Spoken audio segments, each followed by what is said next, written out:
¿Alguna vez te has preguntado de por qué la carrera cristiana es tan difícil? A veces es difícil, ¿no? Duele. La gente nos hace burla, la familia nos rechaza, nuestros seres queridos mueren, nuestros cuerpos duelen. Es difícil. Y uno lee la Biblia, lee lo que Cristo ha hecho a nuestro favor y como que se pregunta, pero si Cristo es un sumo sacerdote tan perfecto, ¿por qué mi vida duele tanto? ¿Por qué no hay más prosperidad? ¿No? Pensando en el libro de Hebreos y la forma en que empieza, es que Cristo es el resplandor de la gloria de Dios, la imagen misma de su sustancia. Cristo sostiene todas las cosas con la palabra de su poder.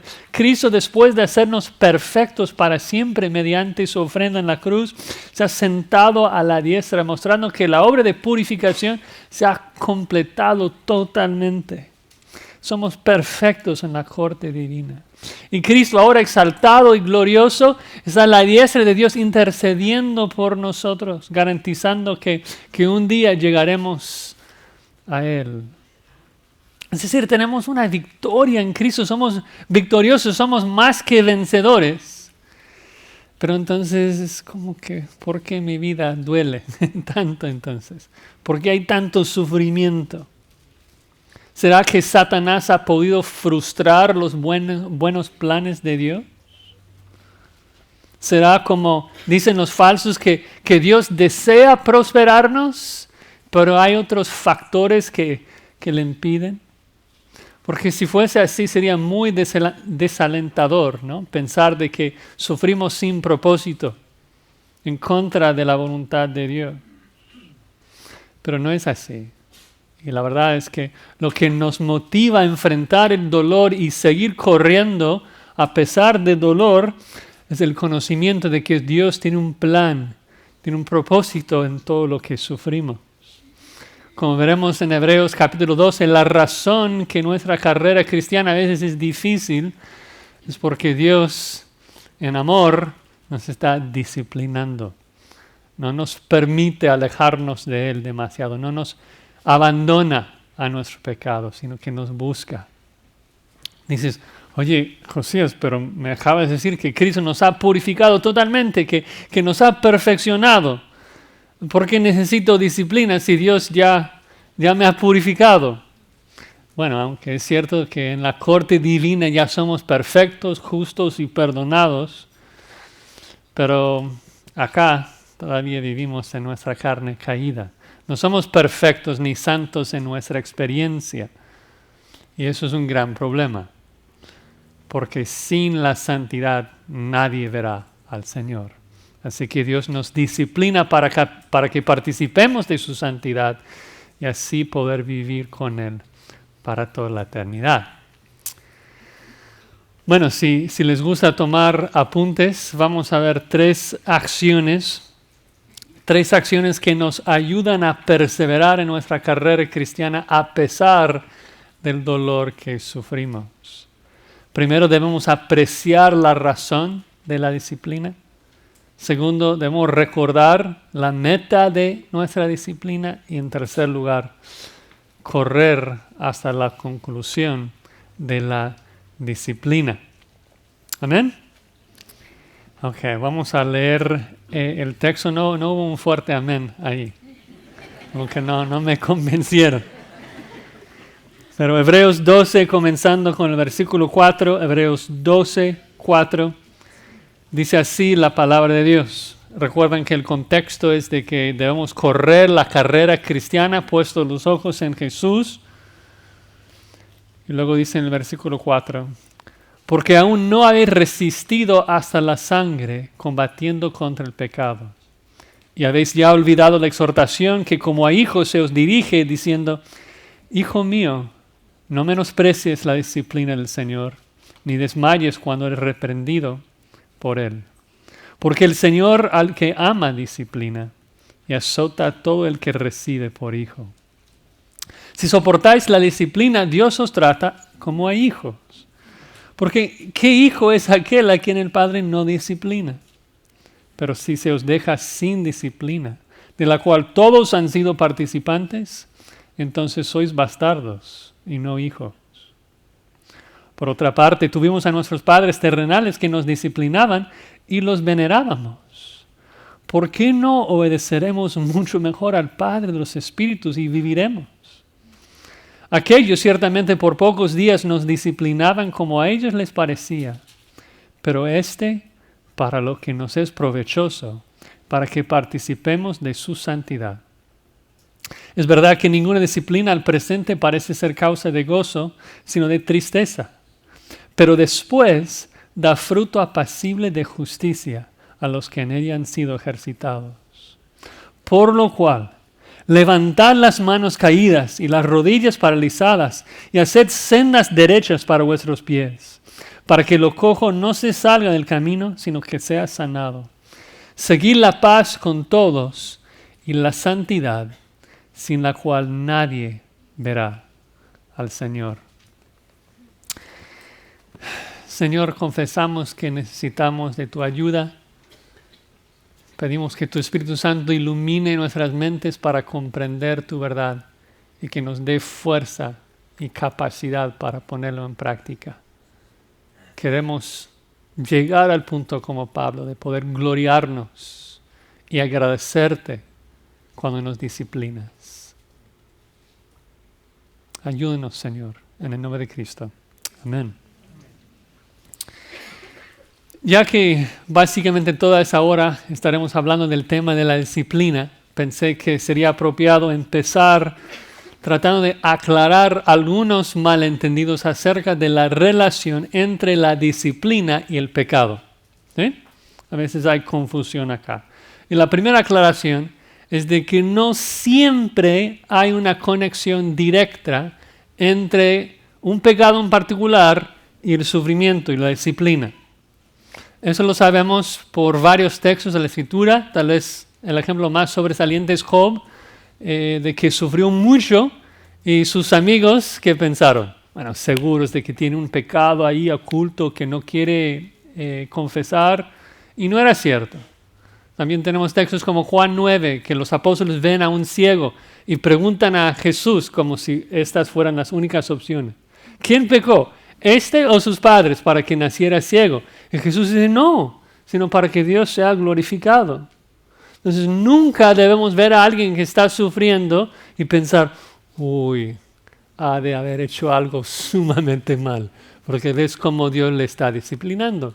No, ni tampoco debemos ver a alguien que está viviendo una vida próspera y decir, uy, eso seguramente está viviendo en perfecta santidad, porque no siempre hay una relación ahí estrecha entre las dos cosas. Dios disciplina, Dios bendice y no siempre nos explica sus razones, ¿no? Él lo hace para su gloria en formas que a veces nosotros no comprendemos. Entonces, no siempre hay una conexión directa entre el sufrimiento y un pecado en particular, pero segunda aclaración, siempre hay una conexión entre el sufrimiento y el pecado de manera general. ¿Sí? Esto lo sabemos porque sin pecado no habría muerte, no habría sufrimiento, no habría dolor, ¿no? De hecho, en el cielo ya no hay más dolor, Apocalipsis 21, porque ya no hay pecado. Entonces, Dios disciplina porque somos pecadores, porque vivimos en un mundo caído. Hay dolor en este mundo porque el pecado ha infectado todo, ¿no? Lo difícil es tratar de identificar la razón detrás de la disciplina, que acabo de explicar, no siempre es claro, es complejo, ¿no? Pero sabemos de ciertos casos. Por ejemplo, sabemos de que a veces Dios disciplina a un cristiano por un pecado que ha cometido en su pasado. Pensamos, por ejemplo, en un David que después de pecar con Betsabé, Dios le quita la vida del niño en una disciplina tremendamente difícil. Ya leímos que algunos corintios, por tomar la cena del Señor de manera indigna, algunos quedaron enfermos, incluso algunos muertos. Pero no siempre es por un pecado en el pasado, a veces puede ser algo futuro, ¿no? Pablo es un ejemplo de esto, de que Dios le protegía de un pecado futuro. Pablo dice que Dios le dio un aguijón en la carne para que no me para que no me enaltezca sobremanera. Es decir, para prevenir que Pablo pecara en el futuro. Es decir, que a veces Dios nos pasa por situaciones dolorosas para entrenarnos, ayudarnos a combatir contra el pecado en nuestro futuro, ¿no? Una última aclaración. A veces la gente piensa que la disciplina, el dolor en sí, santifica al creyente. Yo creo que eso no es bíblico. El Espíritu Santo es quien nos santifica por medio de su palabra, ¿no? Ahora, el dolor, las pruebas juegan un papel ahí, porque muchas veces son las pruebas que nos conducen a una dependencia mayor en Dios, una fe más fuerte en Él, una dedicación más firme a su palabra. Pero no pienses, estoy pasando por una disciplina, una prueba, y Dios me está santificando, así que no tengo que hacer nada. Incorrecto. El dolor en sí no nos santifica. De hecho, nosotros podemos ver ejemplos de cristianos que sufren y el sufrimiento les hace amargos, les hace enojados con Dios y los aleja de Dios por un tiempo. No dejes que esto te pase. Hay que aprovechar nuestras pruebas, aprovechar la disciplina y correr a Dios en oración, correr a Dios en su palabra para que nos santifique. Bueno, con estas 3 aclaraciones acerca de la relación entre la disciplina y el pecado, ahora leamos el versículo 4 para ver este primer punto de que debemos apreciar la razón de nuestra disciplina, de que la disciplina nos muestra que somos hijos de Dios. Y el autor empieza con un punto interesante diciendo que aún no habéis resistido hasta la sangre combatiendo contra el pecado. Dice, ustedes no han llegado a ser martirizados, ustedes no han llegado a derramar su sangre aún, todavía. Claro que habían sido perseguidos, hubo dolor, fueron encarcelados, sufrieron el despojo de sus bienes, de acuerdo a Hebreos 10:34. Pero todavía no habían llegado a derramar su sangre. Y creo que eso nos indica 2 cosas. Primero, el autor de este libro, inspirado por el Espíritu Santo, sabe que las cosas se van a poner mucho peor, ¿no? Dice, aún no han derramado su sangre. Pero implícito es de que lo harán. No lo han hecho todavía, pero esto viene pronto.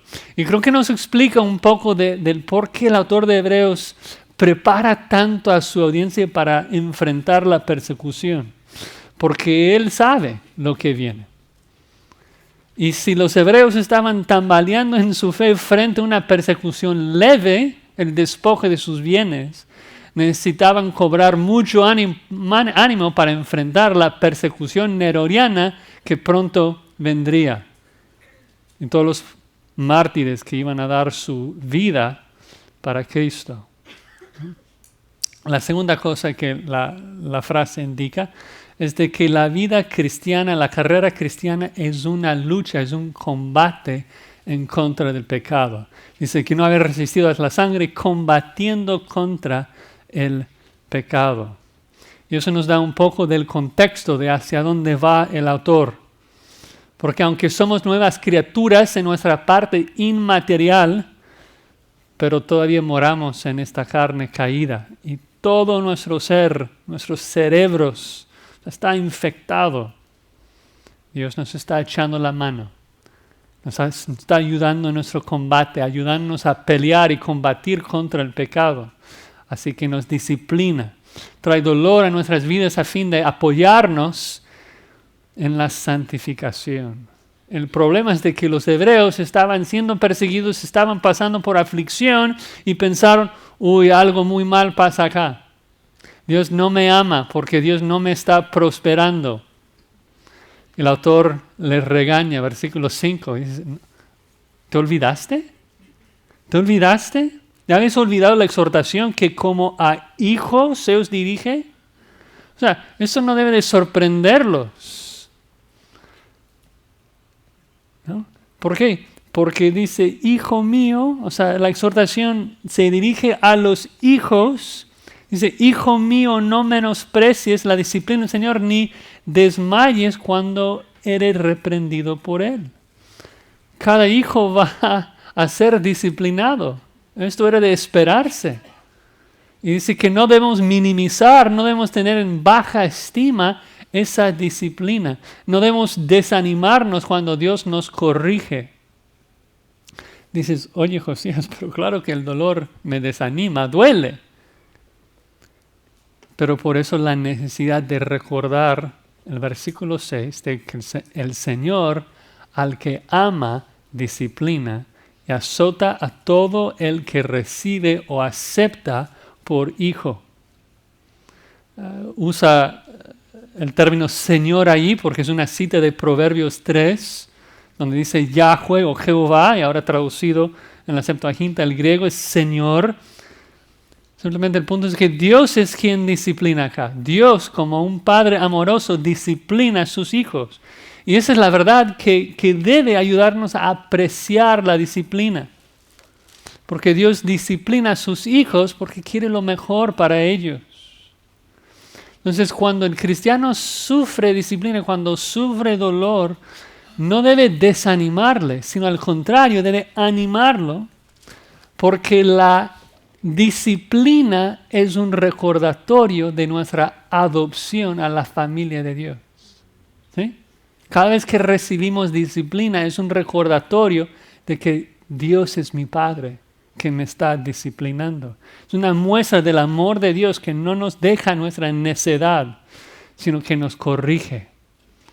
El autor explica, versículo 7, si soportáis la disciplina, Dios os trata como a hijos. Porque ¿qué hijo es aquel a quien el padre no disciplina? Entonces el autor les explica, mira, lo que ustedes están sufriendo no es más que disciplina. Lo que soportas es disciplina. ¿Por qué te quejas como si algo raro te estuviera pasando? Dios te está tratando como cualquier padre trata a su hijo. Eso es normal, ¿no? Y tal vez el problema sea de que nuestra cultura tan depravada, hay padres que ni siquiera disciplinan a sus hijos. No saben de que al dejarles sin disciplina los está aborreciendo. No entienden que el padre amoroso nunca deja que su hijo siga en su necedad, sino que le corrige con la vara que da sabiduría. ¿No? Proverbios 22:15 dice que la necedad está ligada al corazón del muchacho, mas la vara de corrección la alejará de él. Y los hebreos entendían esto en el contexto hebreo de judíos. O sea, la disciplina era algo normal, ¿no?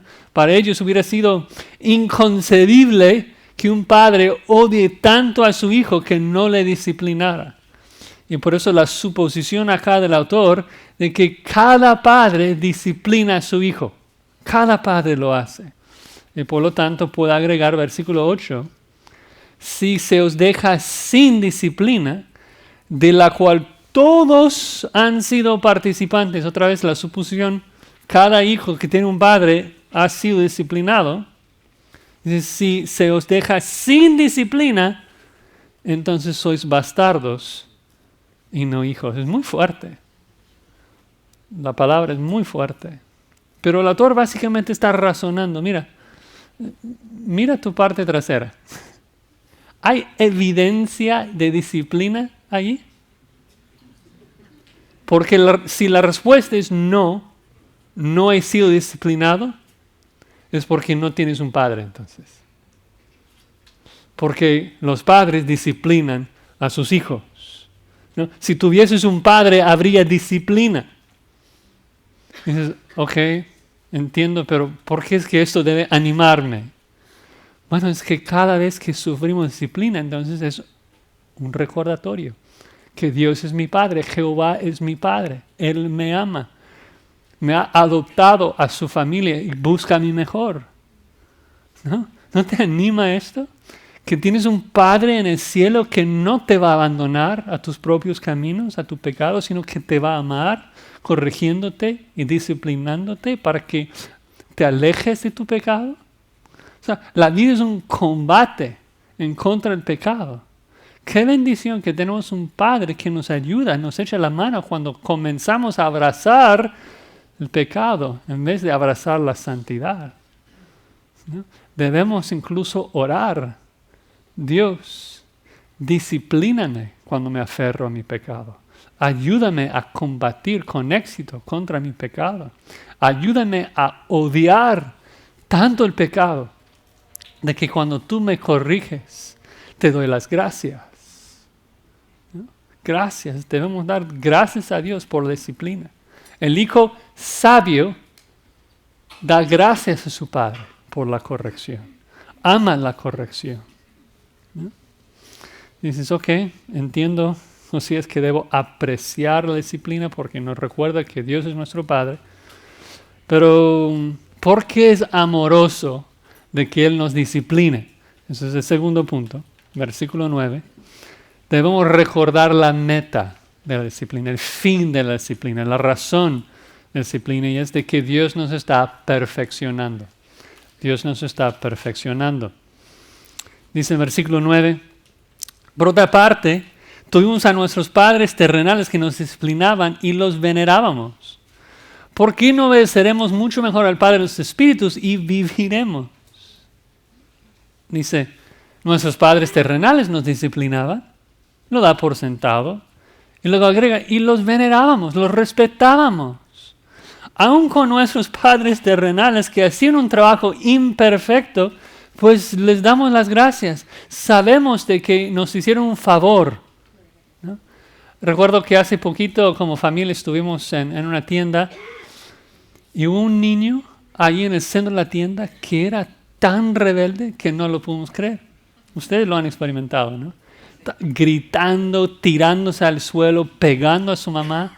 Un berrinche tan fuerte que como que te da pena verlo. Tan escandaloso. Y lo recuerdo muy bien porque luego uno de mis hijos me ve y me dice, papi, gracias por disciplinarnos. Porque es como, sé de que mi pecado me guía a esto, sé que necesito la corrección. O sea, aún un niño pequeño entiende esto. Y el autor es como que, ¿cómo ustedes que son maduros no entienden? ¿Cómo que no entienden esto? ¿No?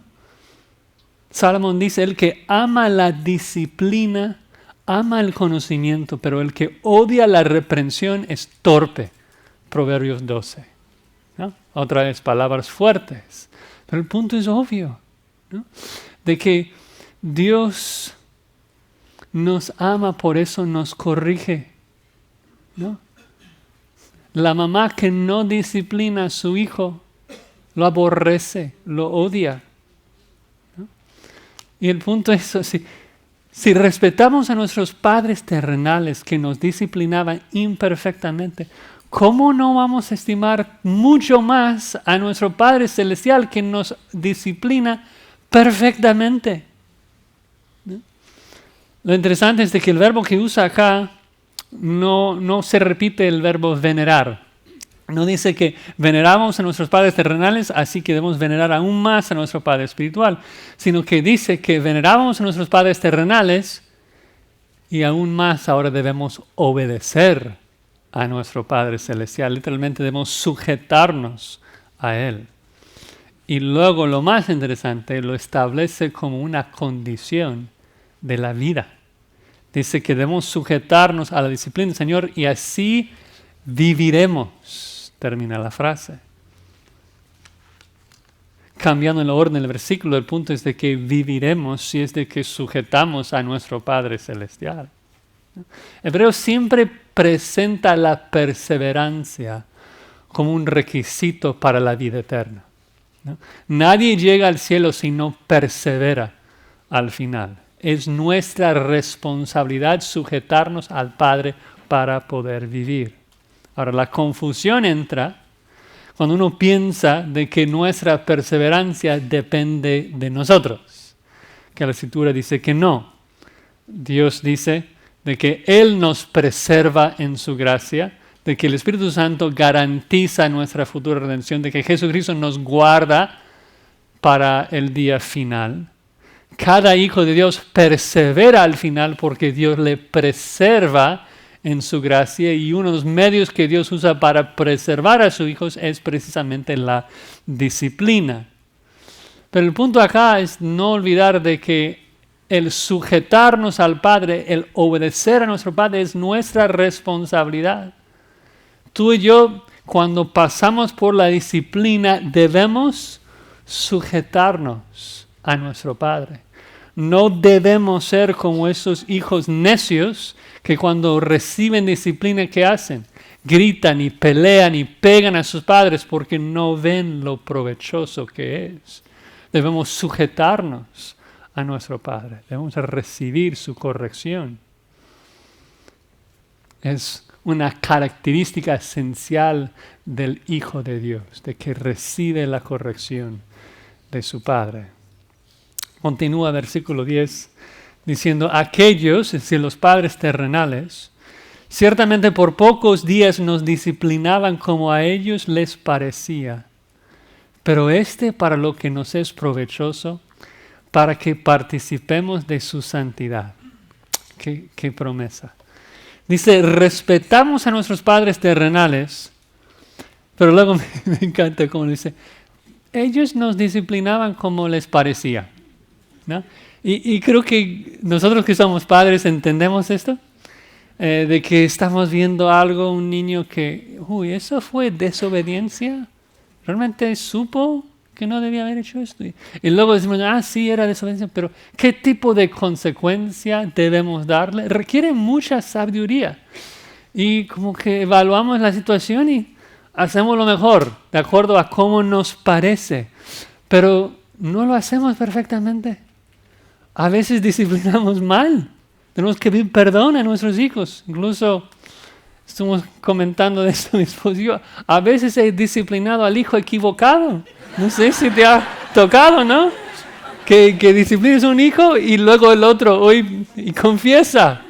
Dices, ¿qué voy a hacer ahora? Y dices al primero, bueno, piensa en un pecado que hiciste, que no me di cuenta, las consecuencias eran para eso. No, el punto es como padres, hacemos lo mejor que podemos según la sabiduría que Dios nos da, pero nunca lo hacemos perfectamente. Pero con Dios no es así. Cada vez que Dios nos disciplina es provechoso.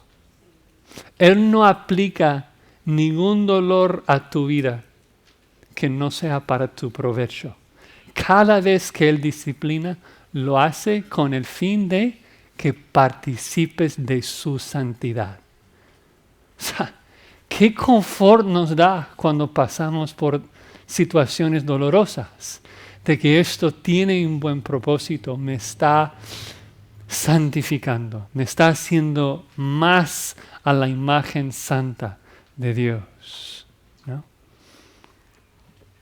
Me encanta esa promesa. Dios siempre nos disciplina porque quiere que compartamos de su santidad. Y es lindo pensar también en el por qué. O sea, ¿por qué Dios quiere vernos santos?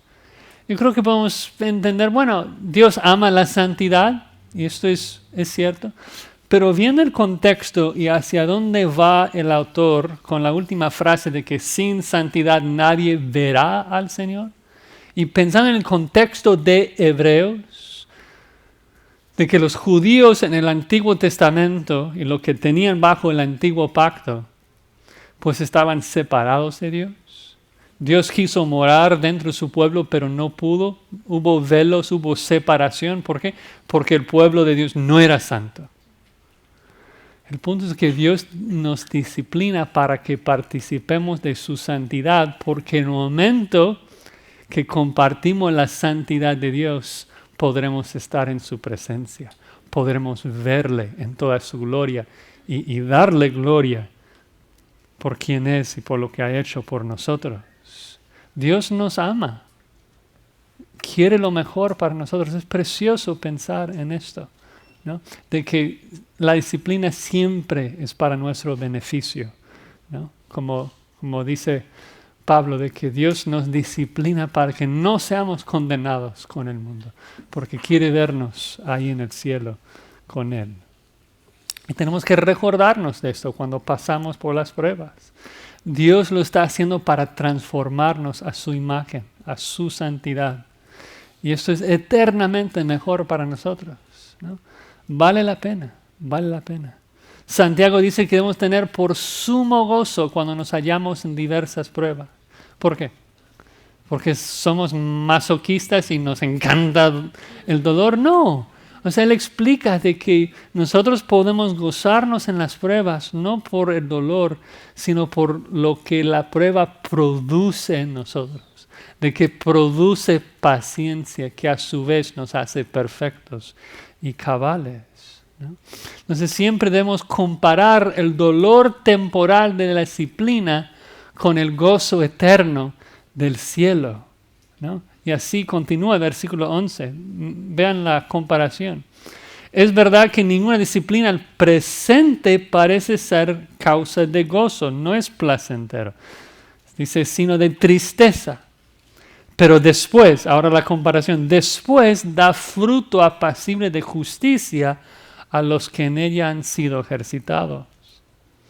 La disciplina duele, nadie quiere eso. De hecho, pensando un poco en cómo la disciplina se practica en nuestros días, ves que es el problema con la disciplina, de que no duele y por eso no funciona. La mamá dice a su niño, no lo hagas, mijo. Porque eso no va a funcionar. ¿Por qué? Porque no es causa de tristeza, no duele. Si no duele, no es disciplina. Si no duele, no va a funcionar. ¿Sí? Y lo sabemos porque a veces cuando Dios nos disciplina, sí duele. Duele muchísimo. Pero el punto es de que no debemos concentrarnos en ese momento, en ese dolor, sino pensar en lo que va a producir después, de que va a dar fruto. Un fruto apacible, un fruto agradable a Dios. Y ese fruto, dice, es justicia. De que después de ser entrenados, después de ser ejercitados por la disciplina, después esa disciplina va a dar fruto en nuestras vidas, que es justicia. Cuando llegamos a participar de la santidad de Dios y somos santos, ¿qué vamos a hacer? Justicia. Ya no vamos a pecar, ¿no? Cuando llegamos al cielo, cuando estamos con Dios y llegamos a ser totalmente santos, lo único que vamos a hacer es lo correcto, es lo justo, ¿no? El problema es de que acá la obra de santificación no está completa todavía. Y entonces no siempre hacemos justicia, pero Dios nos está ayudando. Porque mientras más llenos de su santidad estemos, más justicia obraremos, ¿no? Interesante, la palabra y ejercitado es, ustedes van a escuchar la palabra, gimnasio, de donde viene nuestra palabra gimnasio. Y es la idea, Dios en la disciplina nos está entrenándonos a obrar justicia, porque después de la disciplina vamos a obrarlo. Y la pregunta acá en el contexto es, ¿aprecias esa obra? O sea, ¿das gracias a Dios cuando te corrige? Cuando te pone en el gimnasio, estás sudando y doliendo, ¿no? Como ilustración, pienso que a veces somos como un bloque de roca, ¿no? Y que Dios está esculpiendo su imagen en nosotros. Su imagen llena de justicia, llena de misericordia, llena de amor, lleno de paz, de benignidad, de paciencia. Pero cuando Dios saca su martillo y su cincel y talla una parte pecaminosa de nosotros, y ahí cada golpe duele muchísimo. Y la pregunta es esta: si verdaderamente amas a la imagen santa de Dios lo suficiente para agradecerle cuando te ayuda a parecer más a su imagen santa, o si te enojes porque prefieres ser como eres, prefieres tu pecado y no sufrir ese dolor, ¿no? Con cada golpe debemos recordarnos, Dios está haciendo esto para que yo participe de su santidad. Y esto es lo que anhelo más que cualquier otra cosa en esta vida. Quiero ser como Él. Entonces Dios, haz lo que sea necesario en mi vida para transformarme a tu imagen. Vale la pena. Quiero ser como tú. Uno dice, bueno, Josías, esto suena muy difícil. ¿Hasta cuándo voy a tener que soportar esto? ¿Cuándo se acaba la disciplina? Entonces el último punto. Hay que correr hasta la conclusión del dolor que será en nuestra muerte cuando veremos a Dios cara a cara, ¿no? Dice el versículo 12, por lo cual levantad las manos caídas y las rodillas paralizadas y haced sendas derechas para vuestros pies. O sea, después de explicar un poco la disciplina, el porqué, la meta de la disciplina, ahora exhorta. Dice, corre bien. Ve que los hebreos están corriendo su maratón, pero cansados, deprimidos, débiles. Dice que estaban corriendo con las manos abajo, caídas, y las rodillas debilitadas. No sé si te ha tocado ver a un niño que está muy cansado correr o pretender correr. Dices, mijo, vete a la cama, ya. Y no lo hace. Corre. Hace eso, las manos caídas, las rodillas débiles. Y la otra vez, no, corre bien, esfuércense. Restaurar las manos caídas y restaurar las rodillas débiles y corre fuerte, ¿no? La disciplina divina, el dolor en la vida de los hebreos, en vez de producir gratitud y gozo, estaba desanimándolos. Querían tirar la toalla, ya no estaban corriendo con todas las ganas. Y dice, esfuércense, ¿no? De hecho, esa frase, restaurar las manos caídas, las rodillas débiles, es una cita de Isaías 35. Y sigue con esa misma idea. Dice, decídalos de corazón apocado, esforzaos, esfuércense. Además dice versículo 13, haced sendas derechas para sus pies. En la ilustración de correr, la idea es de no desviarse, no ir a la deriva, sino de fijar los ojos en la meta y correr derecho. O sea, no vas a llegar a tu destino si das una vuelta cada rato. Hay que correr derecho, ¿no? Es otra cita del Antiguo Testamento, Proverbios 4. Dice, examina la senda de tus pies, que todos tus caminos sean rectos. No te desvíes a la derecha ni a la izquierda, ¿no? Entonces el punto es que si vas a llegar, tienes que esforzar tus manos, tus brazos, tus piernas y correr derecho hacia la meta. Que recordando Hebreos 12, 1 al 3, es que hay que poner los ojos en Jesús y correr hacia Él. Y agrega que hay un peligro acá. Porque dice que tenemos que esforzarnos para que lo cojo no se salga del camino, sino que sea sanado. Lo cojo parece que hace referencia a las manos caídas y las rodillas debilitadas. El punto es de que el autor de Hebreos, al verlos, los ve con los brazos tan caídos, tan debilitados, que están próximos a dislocarse, de salir de su lugar, ¿no? De salir de su articulación. Dice, no, deben esforzar los músculos y correr bien.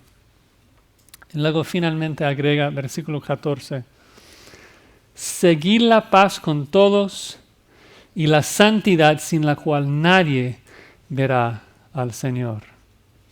Literalmente, perseguir la paz es un mandato continuo de estar buscando la paz y la santidad. Ahora, cuando originalmente estudié esta frase me parecía un poco fuera de lugar, como que todo este tiempo el autor está hablando de la disciplina entre Dios y el creyente, el individuo, y ahora buscar la paz con todos los demás. ¿Pero qué conexión hay ahí? Y me metí a ver cómo es que esta expresión se usa en el resto del Nuevo Testamento. Y interesante, en 2 Timoteo 2:22 la misma expresión se usa. Pablo allí dice, seguid o sigue la justicia, la fe, el amor y la paz con los que de corazón limpio invocan al Señor.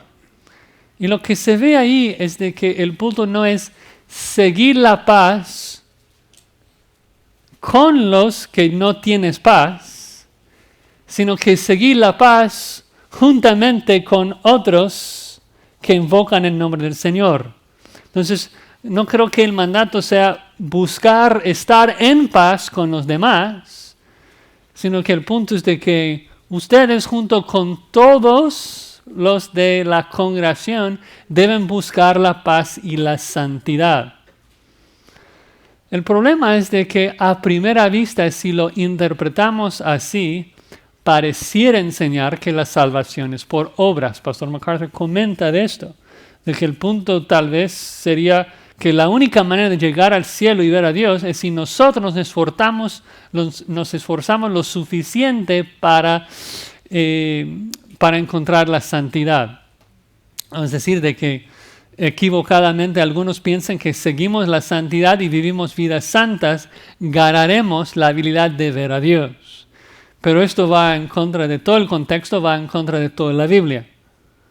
Y en particular el libro de Hebreos, que nos ha explicado de que la santidad no es algo que nosotros obramos en nosotros mismos, sino que Dios nos disciplina para que participemos de su santidad.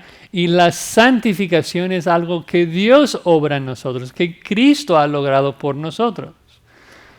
De hecho, en Hebreos 10:10 dice que somos santificados no por nuestros esfuerzos, sino que somos santificados mediante la ofrenda del cuerpo de Jesucristo hecho una vez para siempre. Es decir, que el medio de la santificación es la cruz del Calvario y no nuestros esfuerzos.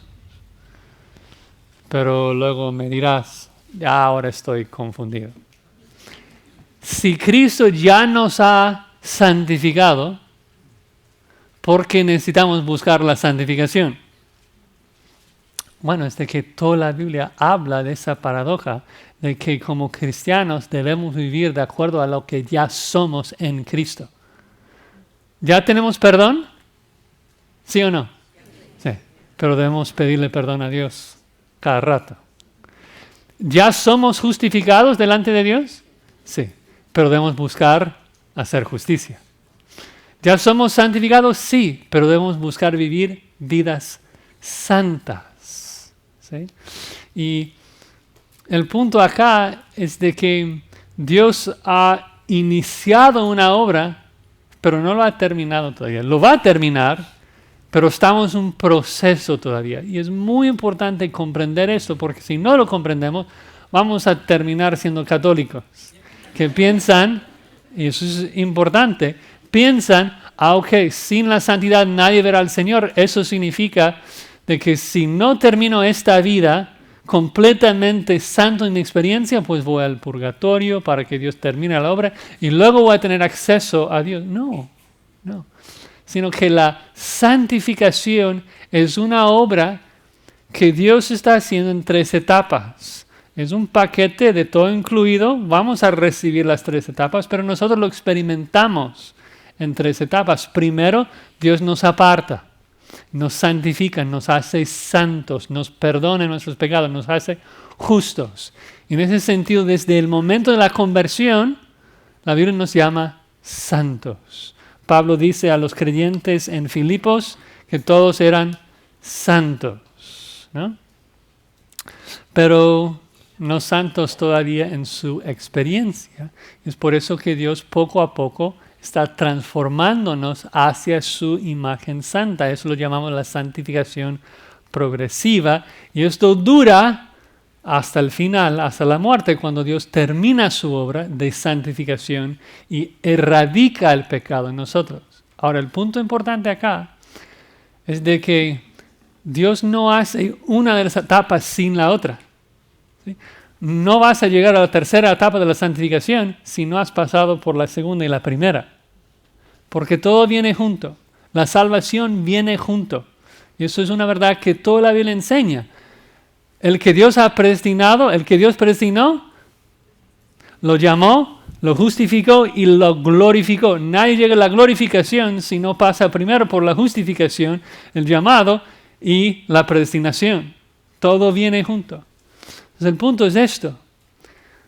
Nunca vas a ver al Señor si no compartes su santidad. Y nunca vas a llegar a la tercera etapa de la santificación si hoy no estás siendo santificado. ¿Sí me explico? Porque es un paquete que Dios regala al creyente todo juntos, ¿no? Entonces no puedes quejarte de la disciplina. ¿Por qué? Porque la disciplina es parte del proceso que Dios usa para santificarnos. Los únicos que verán al Señor son los que son totalmente santos. Pero los únicos que son totalmente santos son los que hoy están siendo disciplinados para que participen de la santidad de Dios. Entonces Dios nos disciplina para santificarnos, porque si no lo hiciera, nadie llegaríamos a verle, nadie llegaría al cielo. Y eso es una verdad que toda la Biblia enseña. Bienaventurados los de limpio corazón, ¿por qué? Porque solamente los limpios podrán ver a Dios, ¿no? Nadie en el mundo entra en la nueva Jerusalén. Ningún pecado. Solamente lo santo entra allí, Apocalipsis 22. Así que es la razón por la cual debemos perseguir la santidad. Todos los días perseguir, buscar la santidad. Porque sin la santidad nunca llegaríamos a verle. Y la santidad progresiva es parte del proceso de la santificación que Dios terminará en el día que morimos. Dios va a perfeccionar la obra que ha empezado con nosotros. Pero el punto es de que si no ha empezado el proceso de santificación contigo, no hay nada que va a perfeccionar, ¿sí? Entonces el autor de Hebreos nos exhorta, perseguir la santidad, buscar la santidad. Y si realmente estás buscando la santidad, vas a apreciar la disciplina del Señor, porque Dios nos disciplina justamente para santificarnos, para que participemos de su santidad. Nos ayuda a apreciar la disciplina, ¿no? Entender por qué Dios lo hace, cuáles son sus metas. Sabiendo que la disciplina nos recuerda que Dios es nuestro Padre. Sabiendo que la disciplina busca ayudarnos en nuestra santificación, ¿no? Dios no nos abandona, no nos deja irnos demasiado lejos de Él, sino que nos disciplina. Pero el autor nos exhorta a su audiencia y lo hace porque sabe de que el dolor en la vida de la gente puede producir una de dos respuestas. ¿Ves de que todos sufrimos en esta vida, tantos cristianos como incrédulos, todos sufrimos dolor? La diferencia entre el incrédulo y el creyente no es de que uno sufre y el otro no. La diferencia es la intención de Dios detrás del dolor. De que cuando Dios hace doler al impío, lo hace para castigarlo. Cuando Dios hace doler al cristiano, lo hace para purificarlo. Pero vean cómo es de que el hombre responde al dolor de dos maneras diferentes. La persona que profesa ser creyente pero no lo es, pues cuando él sufre, ese dolor fomenta amargura en su corazón, ¿no? El siguiente versículo habla de eso, de que brota raíces de amargura. Porque si no tienes una fe genuina, si no tienes una esperanza viva, si no tienes un deseo genuino de ver a Dios, un anhelo fuerte de compartir la santidad de Dios, pues cuando sufres vas a pensar, no vale la pena este dolor, ¿no? Y poco a poco ese profesante se vuelve más frío, más amargo y finalmente se aleja de Dios. Que nadie sea así en nuestro medio. Porque la reacción del verdadero Hijo de Dios es todo lo opuesto. La respuesta del Hijo de Dios frente a la disciplina es lo opuesto. Produce gozo, la disciplina produce gozo porque nos recuerda que Dios es nuestro Padre, nos ha adoptado. La disciplina produce gratitud porque es mi fuerte anhelo ser como Cristo, de compartir su santidad, y sé que la disciplina busca esto en mí. Y la disciplina produce santidad porque me ayuda a no errar, sino de andar en justicia. Oro que estas sean nuestras respuestas frente a la disciplina que sufrimos todos. Recibimos disciplina. Claro que varía su intensidad. Dios tiene sus planes y propósitos en cada uno de nosotros. Pero todos experimentamos disciplina. La pregunta es, ¿cómo estás respondiendo a esa disciplina? ¿Con gratitud? ¿Con gozo? ¿Como un hijo de Dios que aprecia la corrección de su padre? ¿O como un necio, hijo rebelde que odia a su padre? Señor, sentimos tan lejos de tu santidad. Leemos la descripción de lo que debemos hacer frente a tu disciplina y confesamos que estamos lejos de esto. Muchas veces nos quejamos. No nos gozamos. No nos gloriamos en nuestras debilidades. Y te rogamos, Señor, que tú nos perdones, que tú nos limpies de toda maldad y que tú nos capacites, tú nos ayudes, cualquiera que sea el medio necesario para santificarnos, para prepararnos para un día verte a ti en gloria. Pedimos esto en el nombre de Cristo Jesús. Amén.